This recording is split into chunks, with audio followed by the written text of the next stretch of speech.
Good evening, you're watching London Live News at 6 with Helena Warrior. Coming up tonight, 5 remaining candidates are in the running to replace Boris Johnson as leader of the Conservative Party. Today they face online hustings and a TV debate. We'll have analysis from Politics Home. A red warning for extreme heat has been issued for the start of next week, when temperatures could hit an unprecedented 40 degrees. Well, we'll have an update on that expected heat wave in the next 10 minutes. Plus, shocking statistics reveal 80% of black children in England don't swim, as former Team GB swimmer Michael Gunning was in East London aiming to increase inclusivity in the sport. And abstract art comes to Grove Square Galleries as a new collection of works from Orlando Broom goes on display.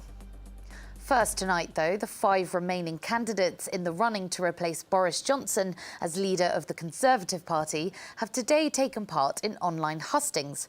During the speeches, candidate Penny Mordaunt called for no mudslinging in the Tory leadership contest after allies of Liz Truss denied involvement in a black ops campaign against Mordaunt. Well, Liz Truss used the hustings to vow to axe the scheduled corporation tax hike from 19% to 25% next year. What's important is that we deliver on the promises we made to the British people. People across the country are struggling with the cost of living. They need to know that things are going to be different. And I'm the Prime Minister who, together with a really strong Conservative team, can deliver on the ground from day one and make that difference. You know my record of service, not just in the army, but in Westminster, delivering a change in our foreign policy, delivering change across our country. And that's why I want to work with you. I want to work with every community across the United Kingdom to deliver a Conservative victory. I voted leave, and my maiden speech as an MP was to celebrate Brexit as a vote of confidence in the United Kingdom and also in the British people. And I'm standing because I want to renew this party in government and win a historic 5th term. In this contest, I've outlined the principles on which I will make decisions about tax, but I have not made tax announcements apart from some very targeted and timely support to help with the cost of living. Those decisions are best taken at a fiscal event this autumn. We can create a Britain where the possibilities for the next generation are better than the last, where everyone has the opportunity of a second chance, where an entrepreneur can try again, where a factory worker can retrain. We can create a Britain where the most important part about your success is how hard you work. Well, the next round of voting is due on Monday, and we'll be talking more about the leadership contest with John Johnston from Politics Home a little later on. Now, the mother of a 12-year-old boy who suffered a catastrophic brain injury 3 months ago says she will keep fighting despite losing the latest round of a battle to continue his life support treatment. Doctors say continued treatment is not in the best interests of Archie Battersby and should end. And today, a judge who reviewed the evidence at a hearing concluded the same. Well, Archie's mother, Holly Dance, spoke outside the High Court today. I think it's been put in front of the judge, which is quite misleading, that Archie will suffer a catastrophic cardiac arrest. If the tube is removed from Archie, within 3 minutes of, again, Archie's brain having no oxygen, he will too suffer a cardiac arrest. So either way, Archie will suffer a cardiac arrest. The difference with if he goes peacefully and God's way is the only way that will demonstrate is a flat line on the monitor. So I still stick by what I say. I'm still going to fight until the very end, and I'm going to appeal again. When Archie's ready to give up, I'll accept that. I'm not clinging on to hope, but when my little boy decides enough's enough or he can't fight no more, and it's God's way, then okay, fair enough. That was Holly, the mother of Archie Battersby there. Now, the Met Office has issued a red extreme heat warning for the first time as a heat wave is set to hit the capital next week. Temperatures could hit a UK high of 40 degrees on Monday and Tuesday. Well, Mayor of London Sadiq Khan has warned the public to follow NHS advice and look after the vulnerable to reduce the strain on public services. Our reporter Henry Thomas Aldridge has more. Yes, that's right, Helena. For the first time, a red extreme heat warning for London has been issued by the Met Office. Temperatures could rise as high as 40 degrees, with the warning meaning there's a danger to life with the risk of illness potentially occurring in fit and healthy people, not just the high-risk groups. Well, the NHS fear there'll be a surge of patients struggling to cope with the high temperatures. Mayor Sadiq Khan has urged Londoners to be careful and to look after one another to reduce risk to the public and help services cope during the heat wave. The usual advice of wear a hat, drinking water and wearing sunscreen are well known, but the elderly, those with cardiovascular problems and children need to be looked after and stay in a cool place if possible. With the need for water going up, Thames Water is urging residents to control their usage and limit consumption around the house, as the network will be strained by the extra demand. Simple routine changes like shorter showers, swap the hose out for a watering can and wait until you have a full load before running the dishwasher or washing machine are advised. And of course, the heat will affect our transport links too if you're thinking about braving the weather to go into work. Steel rails absorb heat easily, and tracks, particularly in direct sunlight, could reach up to 50 degrees. Rails can bend, flex and in some cases buckle from the heat, so trains will run at slower speeds to put less strain on the tracks. Check your journey before travelling, as train services may be cancelled at short notice. There is the potential we'll see a UK record high temperature of 40 degrees. So whilst many will want to enjoy the sun next week, as public services will be strained, make sure you follow advice and look after those who are vulnerable near you. There we are. That was London Live's Henry Thomas Aldridge. And for more information and advice, you can go to the NHS website. Now, the biggest rail workers' union has announced 2 further strikes this summer in the worsening dispute over jobs, pay and conditions. Members of the RMT union and Network Rail and 14 train operators will walk out on the 18th and 20th of August. Well, previously, the union announced a strike for July 27th, and the drivers' union ASLEF yesterday announced a strike on July 30th that will affect the London Overground. RMT General Secretary Mick Lynch told the government to get serious, but a Department for Transport spokesperson said today the union is creating misery and there is no getting around having to modernise the rail industry. Well, continuing with transport, and there's going to be a crackdown on fare dodgers on the London Underground after concerns that evasion is costing TfL more than £100 million a year. Fare dodging is thought to have hit record levels due to the cost of living crisis and the attention of inspectors on enforcing COVID regulations such as mask wearing. An extra 60 ticket inspectors are being hired this month, and the penalty for not paying a fare is due to increase from £80 to £100 later this year. Well, Sadiq Khan has urged the government to tackle the spread of monkeypox after 71% of recent cases reported are here in the capital, with just over 1,200 cases recorded overall. The mayor tweeted, "If we've learnt anything from the pandemic, early action and coordination is vital to get ahead of the curve." Well, he's written to the recently appointed Health Secretary Steve Barclay, urging him to act on the issue. The Department for Health is asking people to check for new ulcers or blisters, particularly if you've had close contact with a new partner. Now, detectives have released an image of a man they wish to identify in relation to 2 sexual assaults on the same bus route in West London. Police were contacted by a woman who was assaulted by the same suspect on 2 separate occasions as she travelled on a Route 70 bus along Acton Park in Ealing. The offences occurred on the 27th of January and 10th of February this year. Well, anyone who recognises the man, described as Asian, between 40 to 50 years old and of medium build, has been asked to contact the Met Police. Now let's take a look at some sport now. And England manager Serena Weigmann has tested positive for COVID before the team's final group game against Northern Ireland this evening.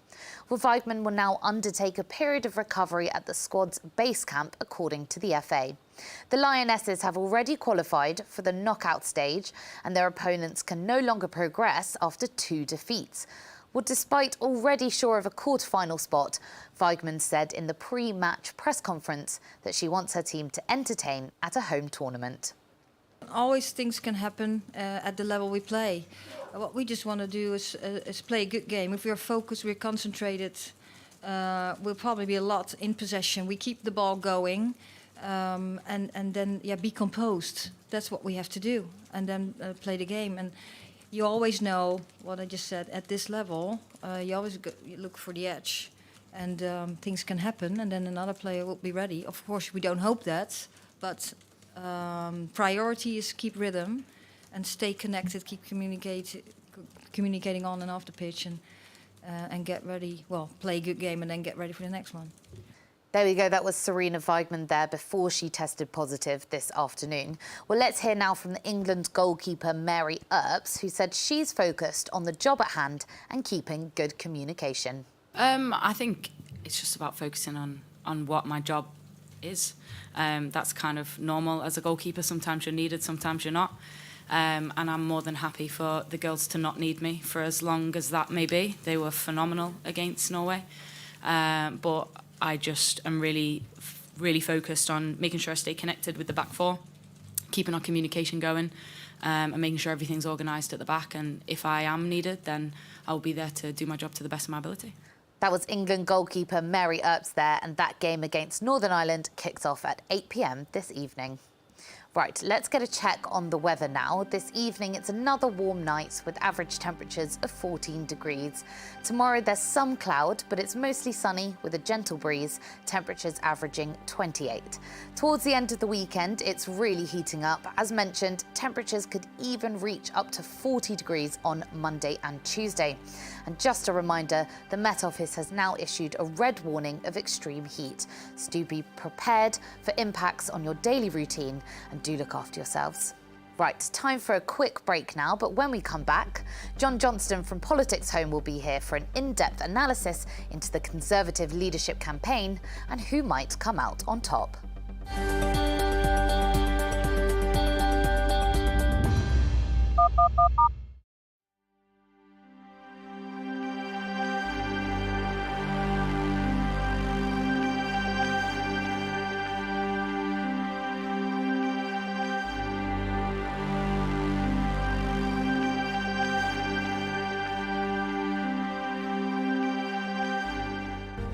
From breaking news to headline events, the latest trends and places to be. You can now keep up to date on daily life in London across London Live's social platforms. Start the day with an update on the travel and weather, and know what's on around the city and what's being seen by others. With stories from London Live's team of reporters and your videos of the news moments that matter. Minute by minute. That's London Live News on Twitter, Facebook, Instagram and more. Find us at London Live.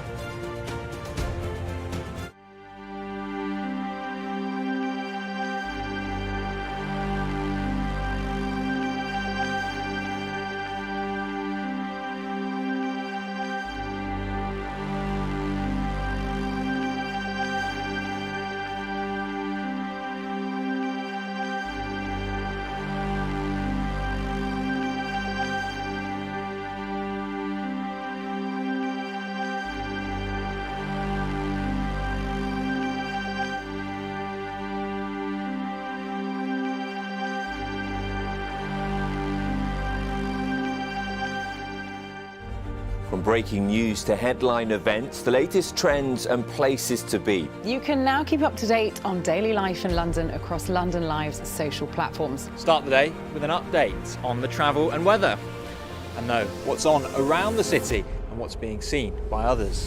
With stories from London Live's team of reporters and your videos of the news moments that matter. Minute by minute. That's London Live News on Twitter, Facebook, Instagram and more. Find us at London Live.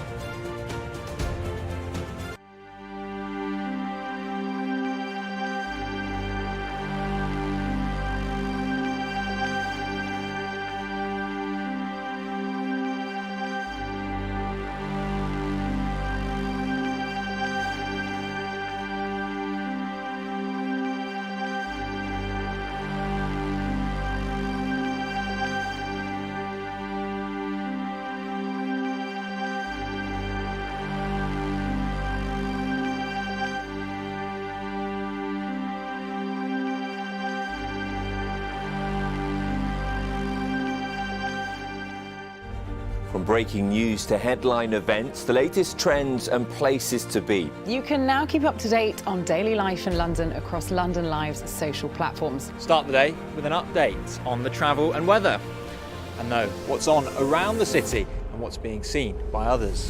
With stories from London Live's team of reporters and your videos of the news moments that matter. Minute by minute. That's London Live News on Twitter, Facebook, Instagram and more. Find us at London Live.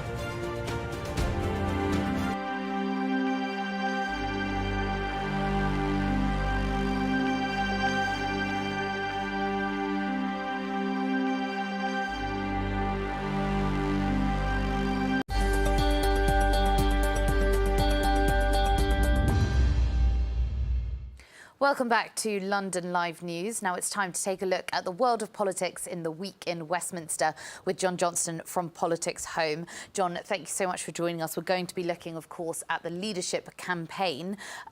Just give us a rundown of what happened in the second round of voting yesterday. So we saw the Attorney General, Suella Braverman, knocked out.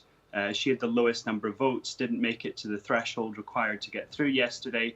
I think she was quite pleased that she got as far as she did. She wasn't really expected to be running, but she picked up some significant support.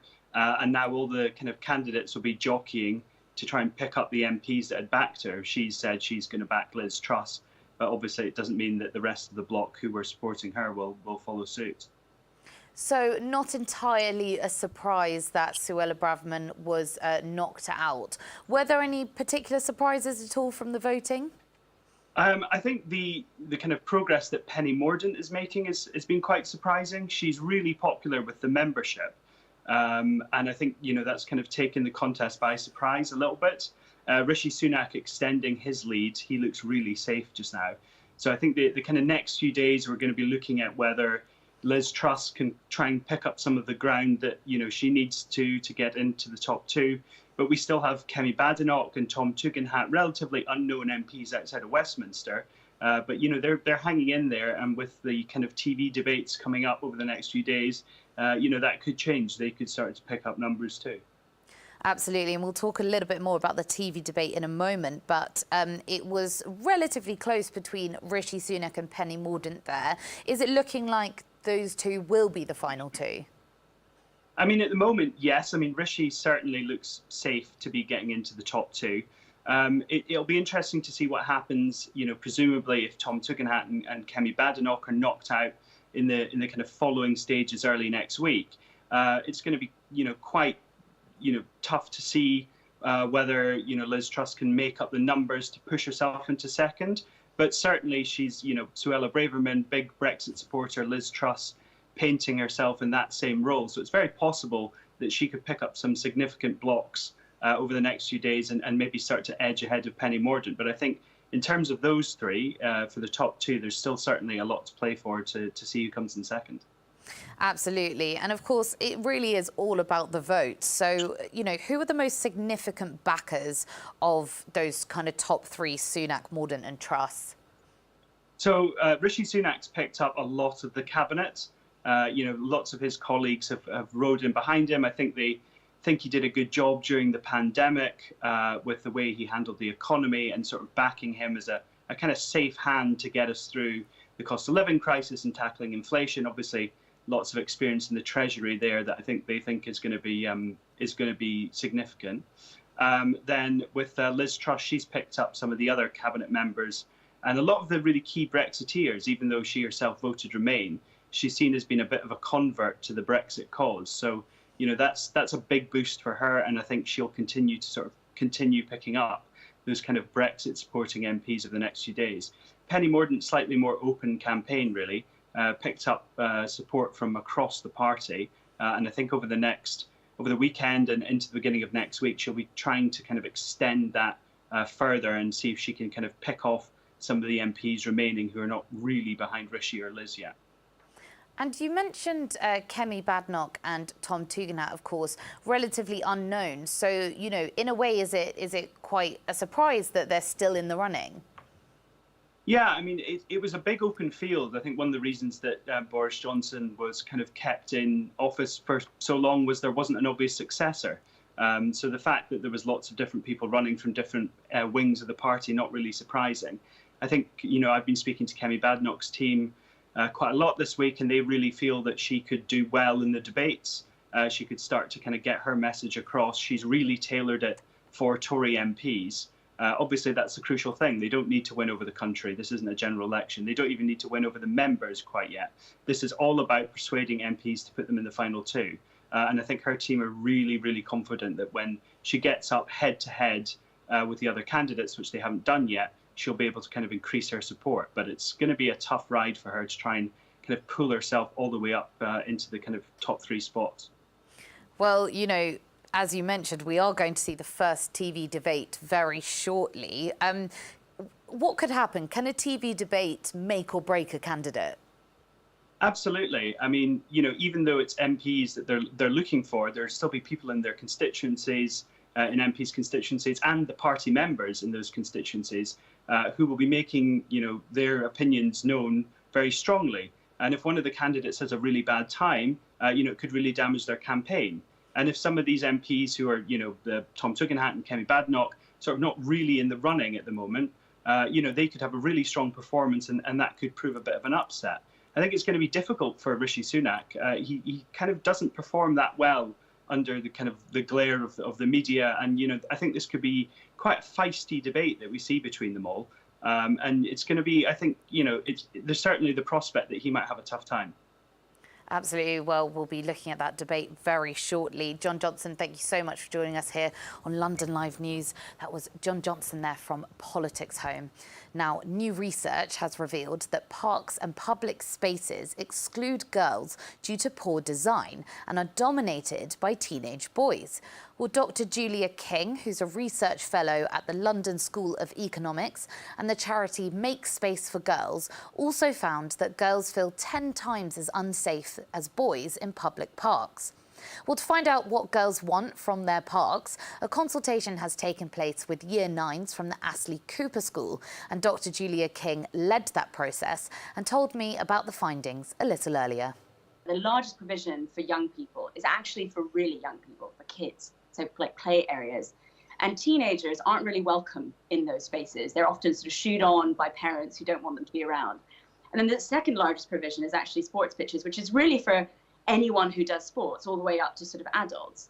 And so what you see is that teenagers in general aren't really well provided for in the public realm, and teenage girls in particular really aren't provided for, because they don't feel that they feel welcome in sort of sports pitches. So even if they do sports themselves, they kind of don't use them.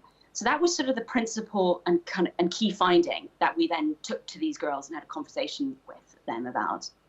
So aside from the sports pitches, what other kind of activities or provisions usually found in parks makes them more suited to teenage boys rather than girls? I mean, some of these issues are really deep cultural problems about how we treat boys and girls and how boys socialize versus how girls socialize.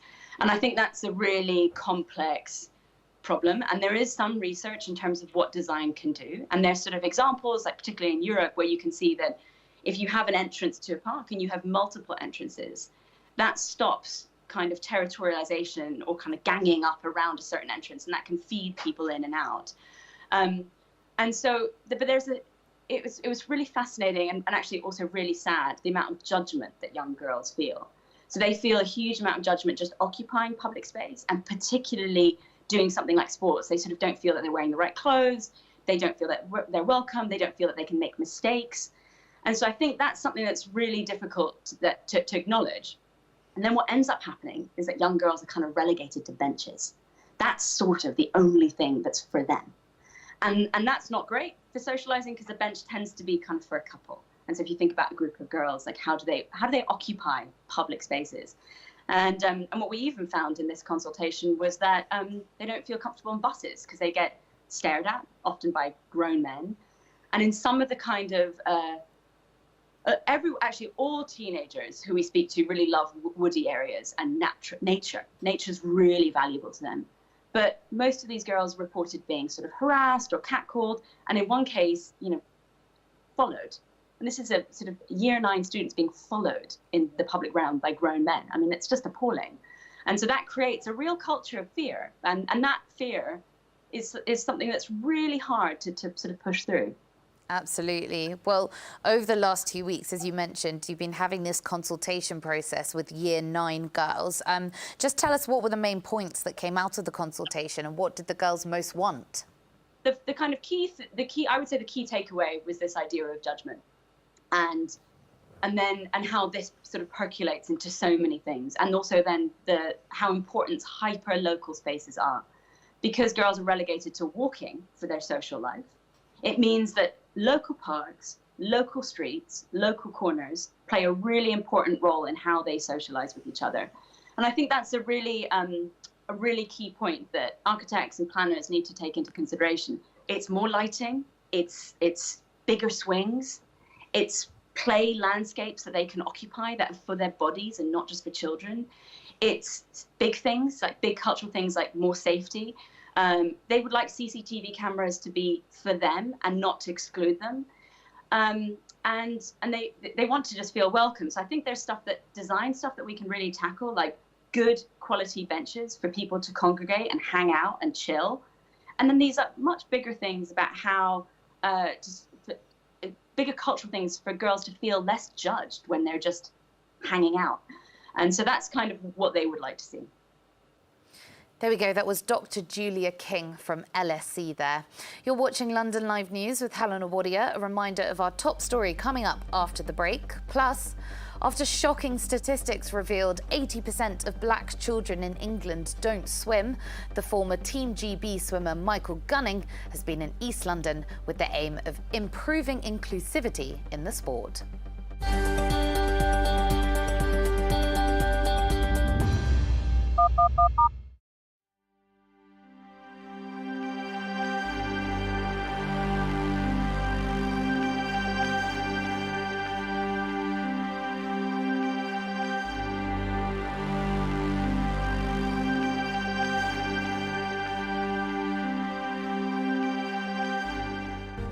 From breaking news to headline events, the latest trends and places to be. You can now keep up to date on daily life in London across London Live's social platforms. Start the day with an update on the travel and weather, and know what's on around the city and what's being seen by others.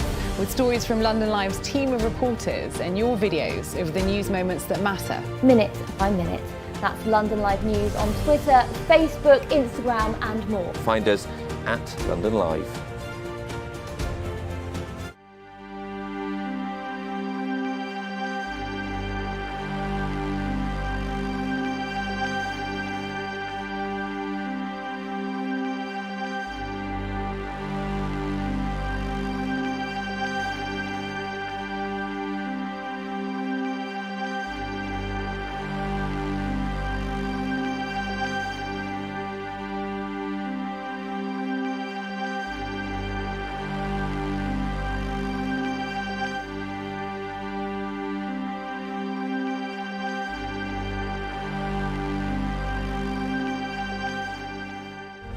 From breaking news to headline events, the latest trends and places to be. You can now keep up to date on daily life in London across London Live's social platforms. Start the day with an update on the travel and weather, and know what's on around the city and what's being seen by others.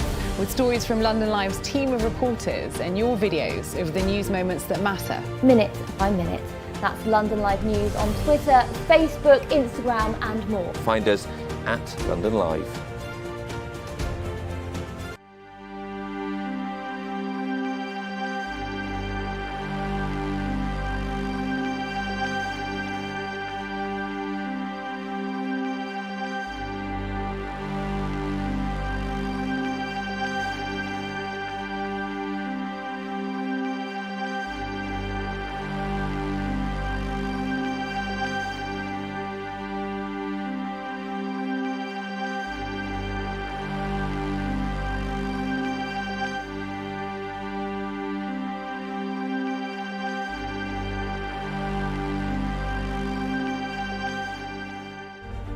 breaking news to headline events, the latest trends and places to be. You can now keep up to date on daily life in London across London Live's social platforms. Start the day with an update on the travel and weather, and know what's on around the city and what's being seen by others.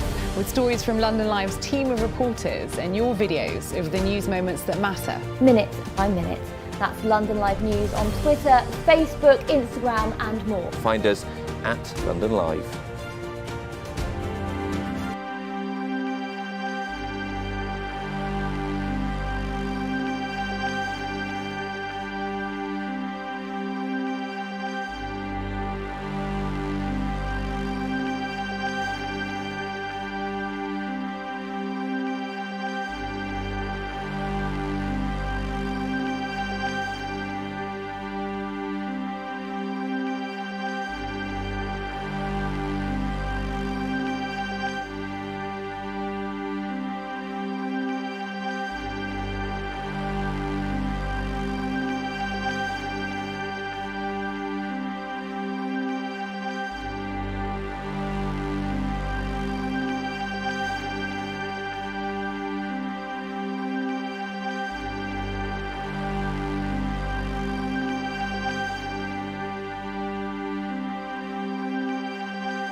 Hello there, welcome back to London Live News. A reminder of some of the stories affecting Londoners today.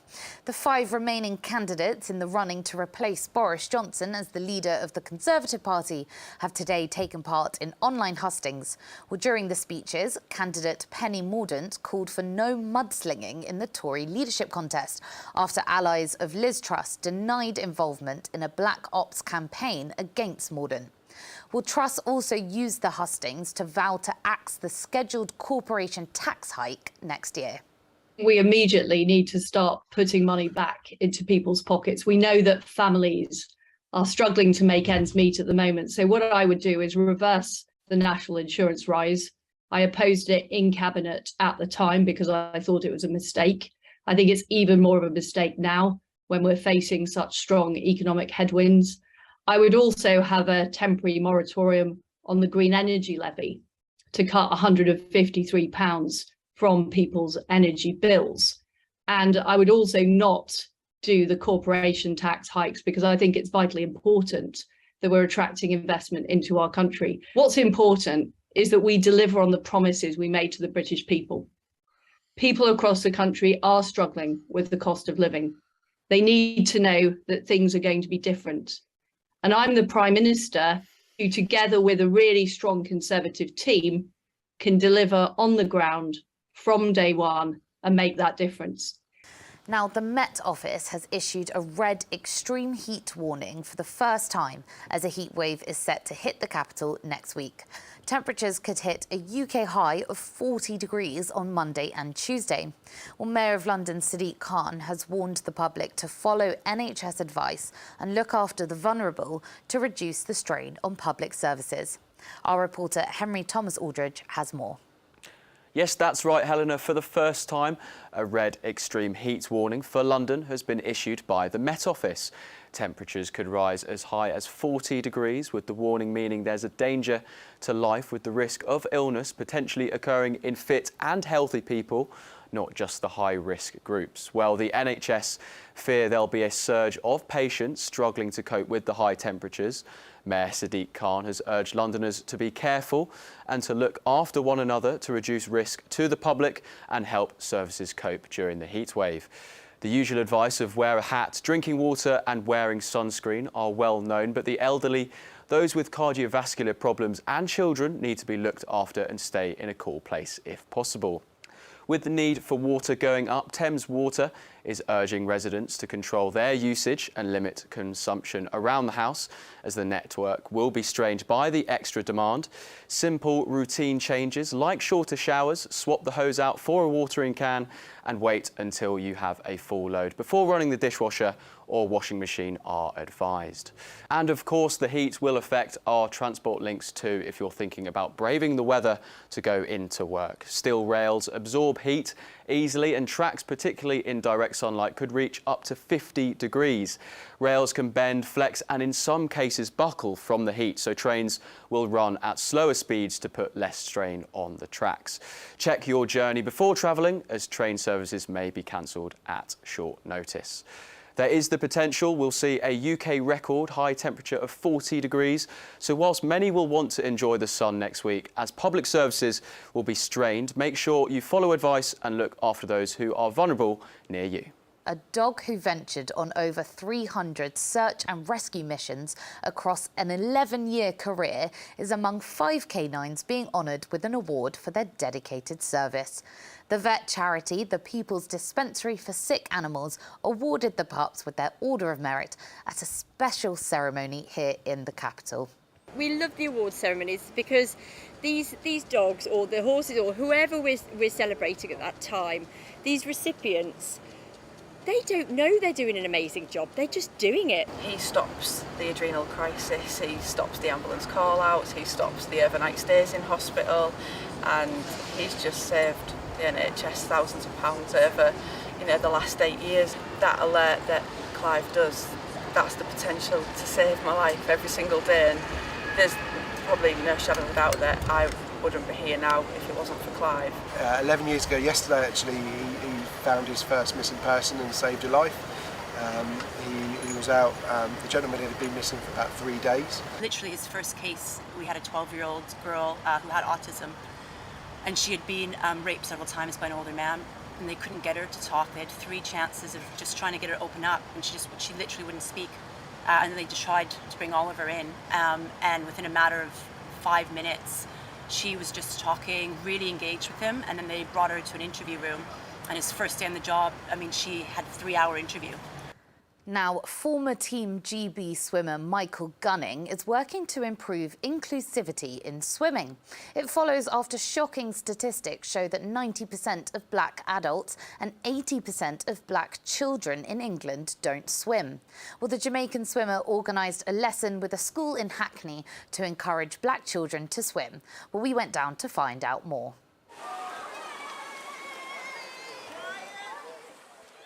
So today I'm here in London Fields. We've got a heat wave this week, and I'm ultimately introducing young kids and primary schools to the water.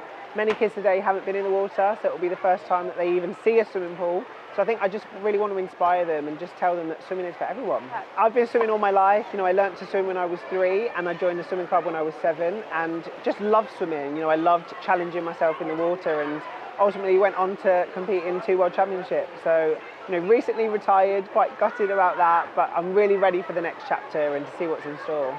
I think, having those role models and actually seeing that representation is so important. When I was younger, there was not really any mixed race or black athletes that I could look up to. So hopefully today, by them seeing me and, me kind of taking them for a swim session, they'll just be a little bit inspired by it and want to take it up and a bit further.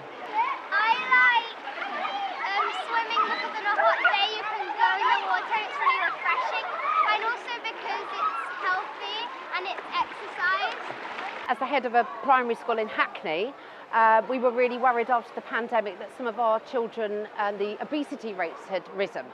So we've had a huge push, not just things like the Daily Mile, but obviously some of the children that I have, like 48% free school meals, haven't moved very much since the pandemic.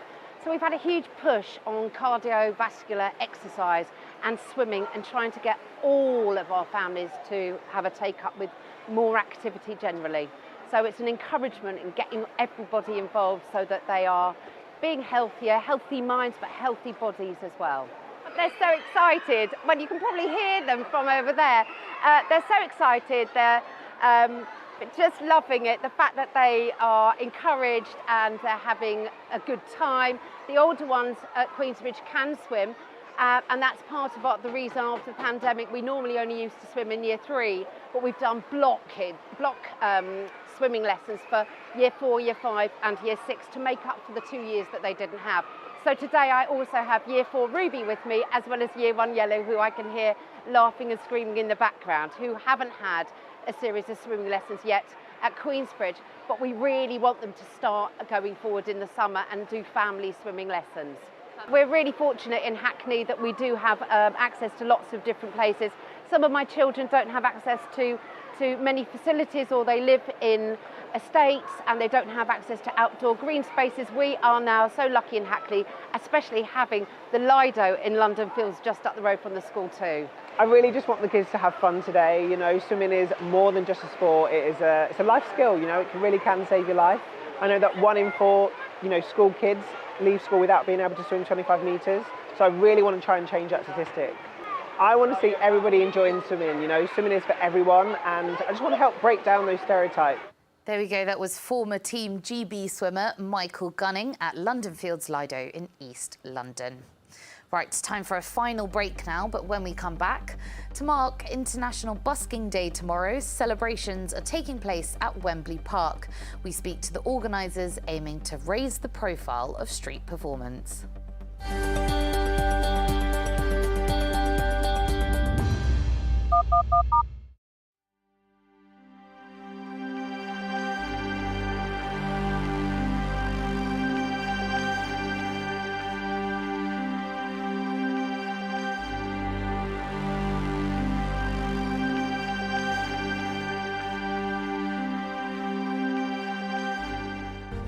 From breaking news to headline events, the latest trends and places to be. You can now keep up to date on daily life in London across London Live's social platforms. Start the day with an update on the travel and weather, and know what's on around the city and what's being seen by others.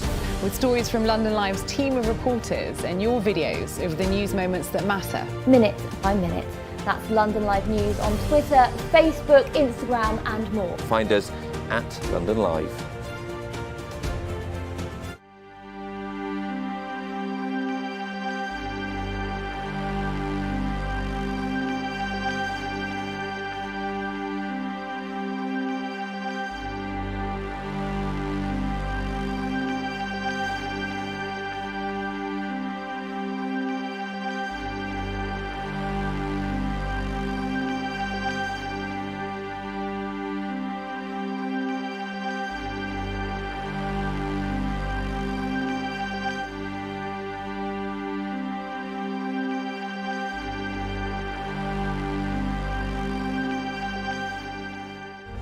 From breaking news to headline events, the latest trends and places to be. You can now keep up to date on daily life in London across London Live's social platforms. Start the day with an update on the travel and weather, and know what's on around the city and what's being seen by others.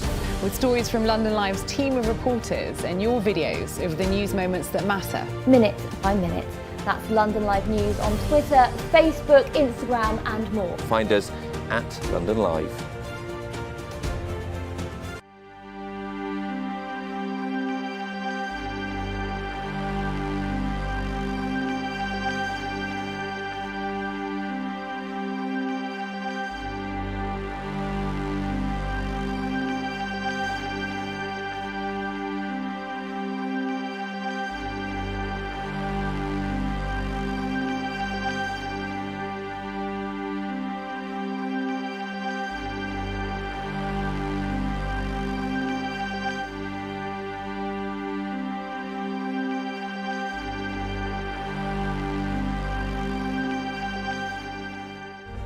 From breaking news to headline events, the latest trends and places to be. You can now keep up to date on daily life in London across London Live's social platforms. Start the day with an update on the travel and weather, and know what's on around the city and what's being seen by others.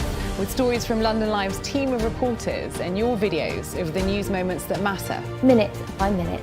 That's London Live News on Twitter, Facebook, Instagram and more. Find us at London Live.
Welcome back to the final part of London Live News.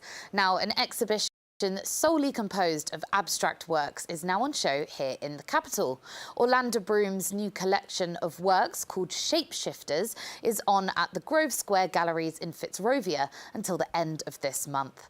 Well, the artist is renowned for large abstract commissions in the Four Seasons in New York and the Mandarin Oriental Hotel in London, and was selected for the Royal Academy's summer exhibition last year. Well, Henry has been speaking to Orlando about her work. Quite like it in a literal sense, where it's like as an artist, I'm sort of moving shapes around. But it's also this more idea of a transition happening from a kind of liquid state to a solid form, which is what's actually happened as I've worked on the paintings. And this idea of something that's quite mysterious. You're looking at these forms, they're about colour and composition, and you can look at them in just a kind of purely abstract way, or there's other ways of interpreting them.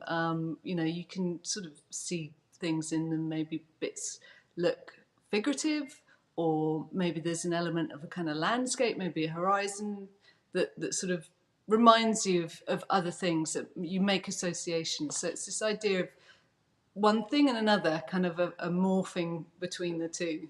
Now, you've said before that with all your abstract paintings, they're created through a process that involves no intervention with tools or brushes. So can you just explain your process for your abstract paintings? I basically use resin. So it's really amazing material. It's the consistency of, well, it's like runny honey, really, when you mix it up. And you have quite a short period of time to work with it, because it then sets into this sort of glass-like hard surface. So I have to work really quickly, and there's an element of chance with each painting, because, like you say, I'm not using any brushes or tools. It's really about manipulating the surface and moving this sort of fluid stuff around. And kind of, really what's going to happen over the years of experience of me painting these. But there's not much control over it. So it's sort of like an educated control over what I'm doing. And so the surface is quite important. That has quite a lot. There are other factors in which to do with the surface, whether it's a sort of soft canvas or if it's a hardback canvas. The kind of primer that I'm using, if it's smooth or got a bit of grain, and even down to the temperature, if I'm making them in the winter or if I'm making them in the summer. And all of those variables factor into the painting. So you mentioned that, so obviously this is a completely abstract exhibition. Now, for you, as a painter, are there standout pieces when you finish an abstract painting? Because you said there that you're not quite sure how it's going to go. You can't completely tell how it's going to end up. So do you have standout paintings, or do you go, oh, I didn't actually think that's going to end up how it has, and it's even better than I had first thought of? Yeah, I mean, there's always surprises, and there's, if they're my babies, so I don't have are you asking me if I have a favourite? I'm not going to say they're my babies. But no, I think, they're definitely with this element of chance. Some of them don't work. So in that case, I basically reuse the canvas and paint over them and use them for my landscape pieces. So yeah, they're all great. They're all so. Because they're all great, what do you hope people who visit the exhibition sort of take away from seeing the paintings? But is there anything that they hope maybe they look for, some sort of feeling, some emotion? I think, yeah, this is really key to my work. I think is I'm really trying to put work out there that's very open to interpretation. So with the titles of the paintings, I leave it quite kind of obscure as to, and there's only sort of little hints of references of things that I'm seeing. But I really like that people can go and interpret it in their own way. And it's always great if you can sort of catch a conversation and you know, hear what people are, how they're seeing things. That's really brilliant for me. I love that. There we go. Shapeshifters is on until the 30th of July. Now, tomorrow is International Busking Day, and to mark the event, celebrations are taking place at Wembley Park. The event was created way back in 2015 as a hashtag campaign to help raise the profile of street performance and aims to celebrate community and cultural regeneration, changing the face of North West London. Well, we spoke to the organisers to find out more.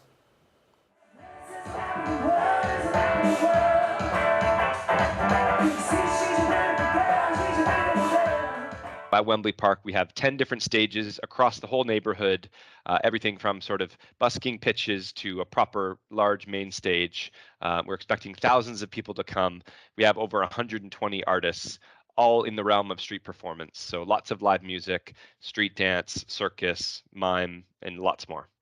So International Busking Day was started in 2015. It was created by a project called Busking London, which is supported by the Mayor of London. And that was started as a kind of social media campaign to raise the profile of street musicians around the world. And the festival morphed into a annual festival at Trafalgar Square. And then 5 years ago, we brought the festival to Wembley Park. We haven't had a full range of a festival for the last 2 years. We did do a smaller version last year without a kind of main stage. But this year we're back in full force for the first time since 2019. We're having a proper main stage. We have headliners Seth Lakeman and the Shires.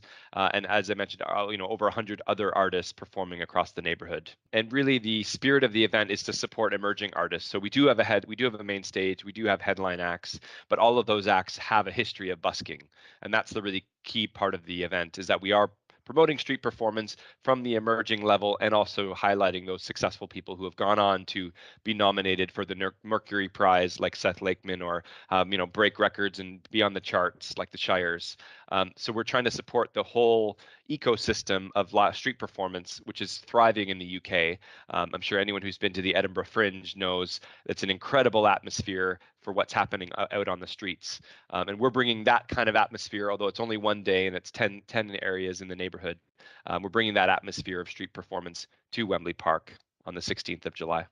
I'm really passionate about street performance. I'm a musician myself, and I was a sort of teenager university student performing on the streets in Canada, where I'm from. So I'm really passionate about it as an art form to really hone your skills. To play to the public, you have to build up a kind of thick skin to be in public spaces like markets or public squares to be performing. And I think that's a really good, valuable tool and lots of valuable lessons for street performers to learn.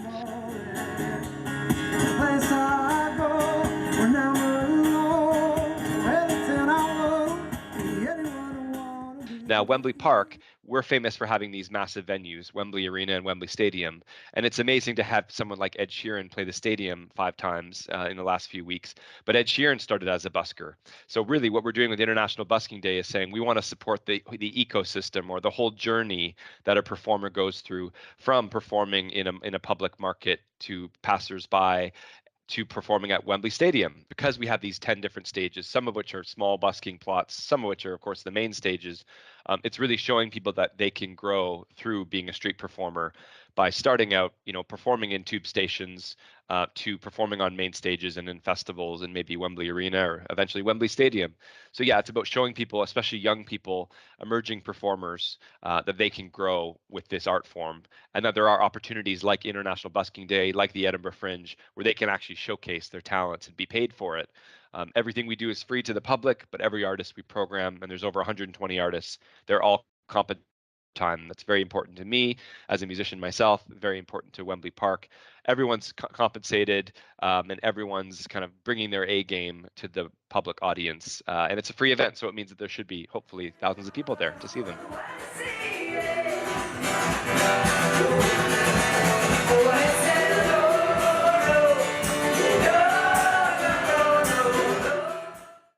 There we are. 100 artists will be performing over 9 stages tomorrow at Wembley Park in the free all-day festival. Right, it's time for a final check on the weather now, and we are truly gearing up for the heat wave. This evening, it's another warm night with average temperatures of 14 degrees. Tomorrow, there's some cloud, but it's mostly sunny with a gentle breeze, temperatures averaging 28. Well, towards the end of the weekend, it's really heating up. It will reach 32 degrees on Sunday, and at the start of next week, temperatures could even reach up to 40 degrees. And just a reminder, the Met Office has now issued a red warning of extreme heat. They've increased that from amber, so do be prepared for impacts on your daily routine and look after yourselves. Definitely time to get that factor 50 out. Right, that's all we have time for tonight, but we'll be back tomorrow morning for London's weekend. A catch-up of what to see and do here in the capital over the next couple of days. Meanwhile, you can follow us online at London Live. Have a good weekend.